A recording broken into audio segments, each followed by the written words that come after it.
Hi guys, thanks for tuning into the channel today.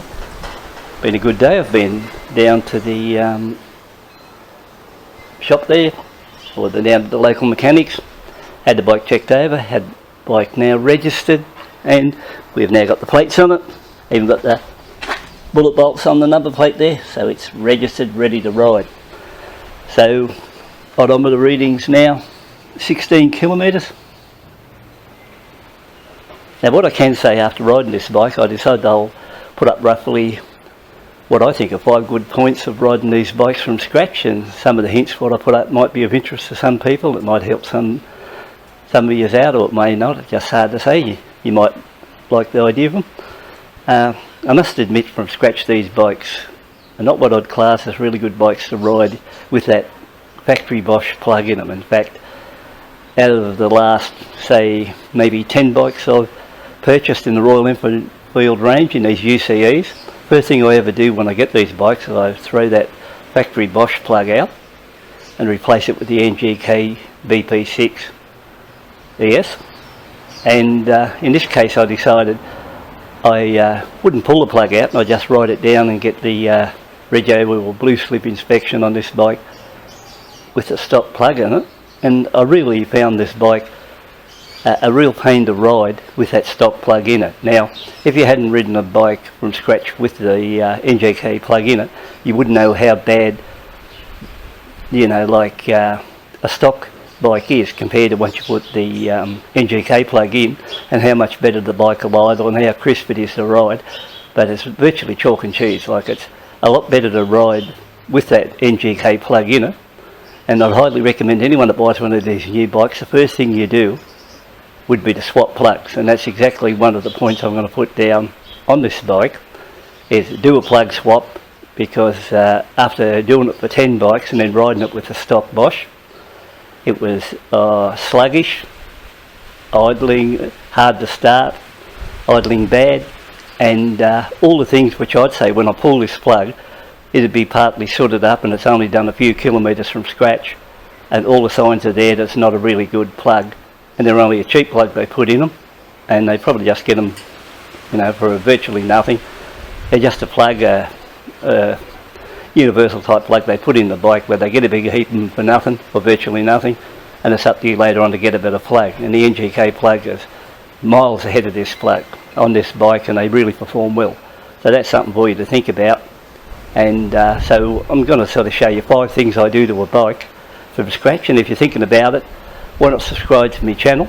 And if you do like the video I put together on this one on the 5 points, why not give it a thumbs up? And I'd be fairly happy with that side of it too, just to know that there is somebody watching, and appreciate the fact that like you come over here and you sort of think it's worth your trouble to come over and have a look, because I'm hoping to put up 20 or 30 clips on this particular bike, and later on we'll be taking it out on long runs, and we'll bring the drone into it, and we can do a bit of follow-ups on drone shots too. So we'll get on to it, and I'll show you the first mod, what I like doing to these bikes from scratch.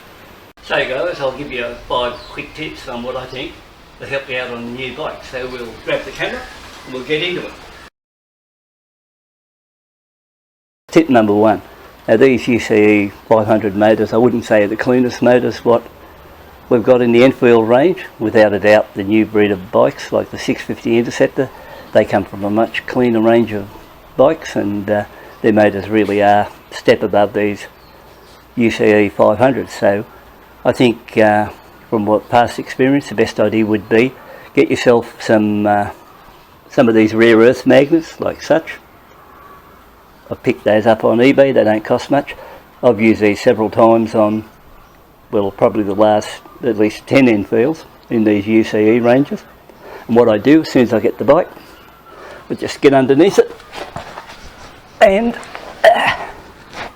slap it straight on the sump plug there.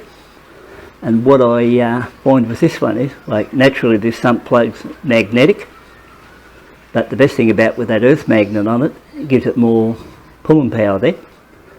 And when this oil's circulating around in the motor and picking up rubbish and metal particles and stuff like that, you'll find that with that magnet there, it'll pick up even more rubbish material which is floating around the motor, and it'll do the job a lot better. So the idea is, if you put one of those on there, they don't cost much to buy, and you can pick them up on eBay anywhere.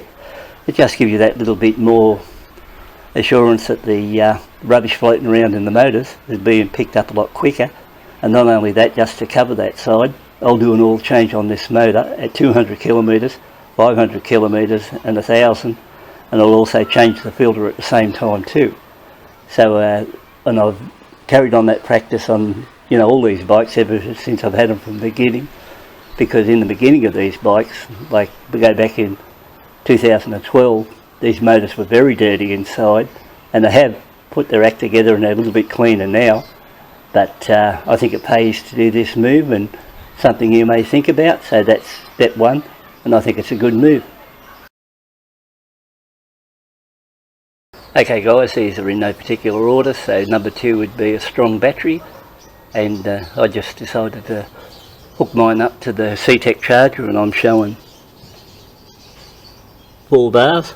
So I'd like it a lot stronger than what it is on this new bike. So I'll leave this on the charger, bring it up to full charge, then I'll hook up this piggyback section to the C-Tech charger. So later on I'll be able to just use a trickle charger on this and keep it fully charged, because on these classics 500s or C5s or B5s or anything like that, one of the best things you should do is keep them fully charged, and especially if you've got the older version of these bikes. And main reason, apart from you want a good strong battery, one is to kick the bike over, and number 2 is protect the sprag clutch, which sits over here on the left side of the case. If you've got one of the early models of these bikes, that means up until 2014, you never know, it might be still running the original sprag clutch in that particular bike if it's a low kilometre bike, because they didn't actually revise those till up around 2014 when they brought in a new version of the sprag clutch. And in those early ones they had a habit of disintegrating and losing all their intestines in the side of the case here. So most of that was brought down to, one, in their construction, and number 2 from people starting them with a very poor battery, and it was just sort of being hammered around by a slow battery kicking it over, or kicking the starter, or our starter fires in and belts it over on a slow wind and kick back and stuff like that. So once again, keep your batteries in these bikes fully charged, nice and strong, and you've also got good cranking power, so keep that in mind. So like I said, these are in no particular order, these 5 items I'm picking out, but keep that in mind. Strong battery. And we'll go now to number 3. Okay guys, number 3 will be, let's pull the stock plug from the bike and replace it with an NGK BP60S. So I bought 2 of these from Hitchcock's. One will go on the bike, and one will go in the ECU box here as a spare. I've already ripped the tools out, so we've got those here. Nice little display of tools that come with the bike. Over here we'll just lift up the plug. We've got that off. Naturally there's a dreaded Bosch plug, which isn't worth a cracker. Tell you what guys, they had that Bosch plug-in seated really tight. And we'll just see how it looks in real time when I pull her out.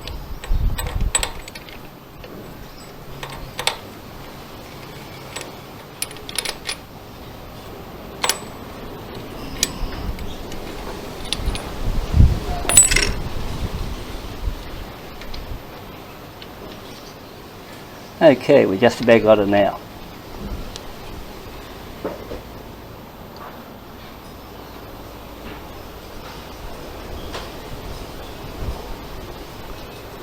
It's a little bit sooty around the outside, but I thought it'd be running a lot worse than what it is. But it's only put 16 k's on it, but we'll soon see how it's running after the other, because I only started it a couple of times.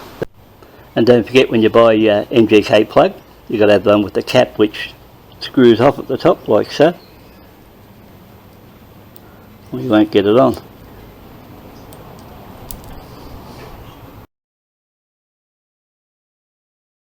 See these relays here? I'm going to replace both of those with 2 new ones from Hitchcock's. There they are there. And the reason being, if I go back to the 2020 trials I had in the 650 Interceptor, both those bikes I had trouble with the relays. It appears, this is a worldwide problem, which has occurred on those particular bikes, and it's, I think, a bad batch of relays which came out from Enfield, and it was various problems with them. I struck with the trials almost immediately when I tried to do a bit of a mod there to that particular bike, and on the Interceptor 2019 model, it happened when I thought I hadn't ridden it for a fair while, and then went to try to start it one day, didn't want to start, and I thought it was a battery problem. Took it down to the battery place, and they said there's nothing wrong with your battery at all.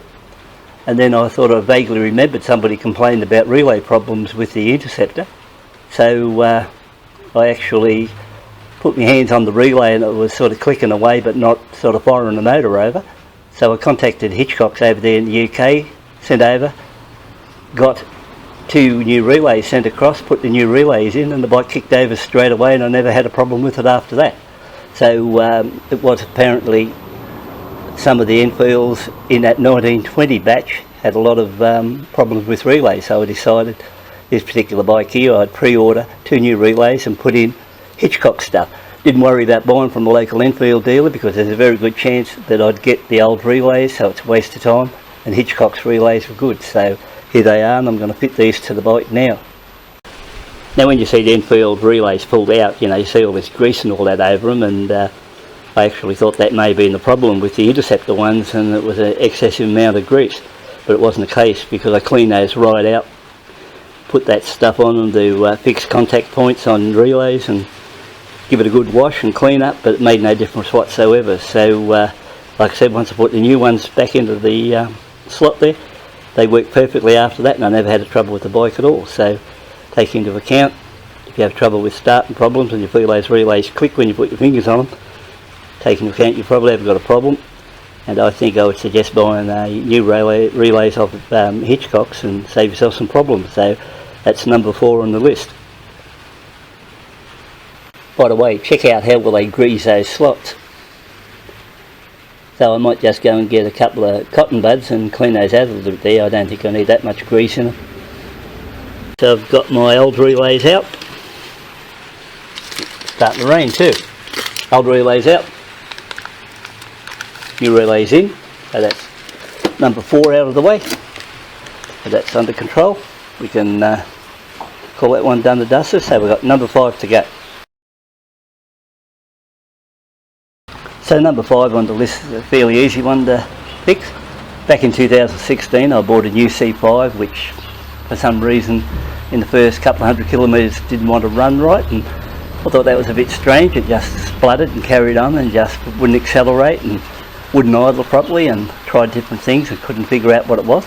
So one day I sat in under this same veranda and tried to figure out what the problem was. I went right over the bike with all different things, and I ended up coming up into here, and I checked this particular sensor here, pressed it, no, that one was alright. So worked my way back around, came up here to the fuel relay up there, went up there and it was okay. Then swing around to this one here,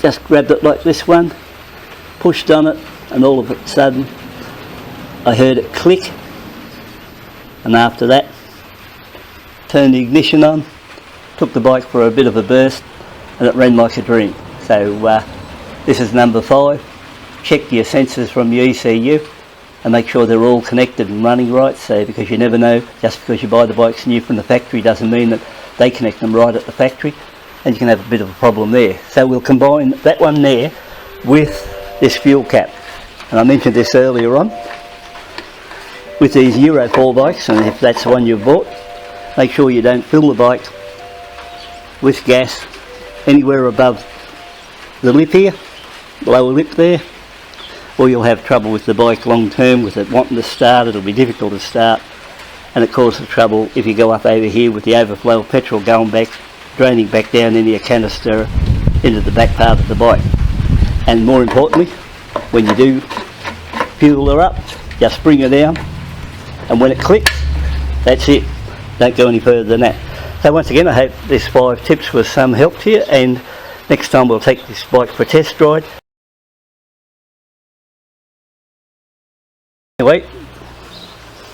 Anyway, let's kick her over.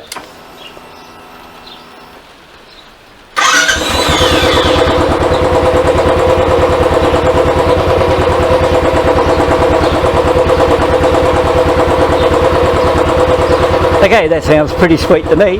On the next run out, we'll take her for a run. Tell you what I think of it on the run-in. So once again, thanks for tuning in, taking a look. Catch up with you later. Cheers for now.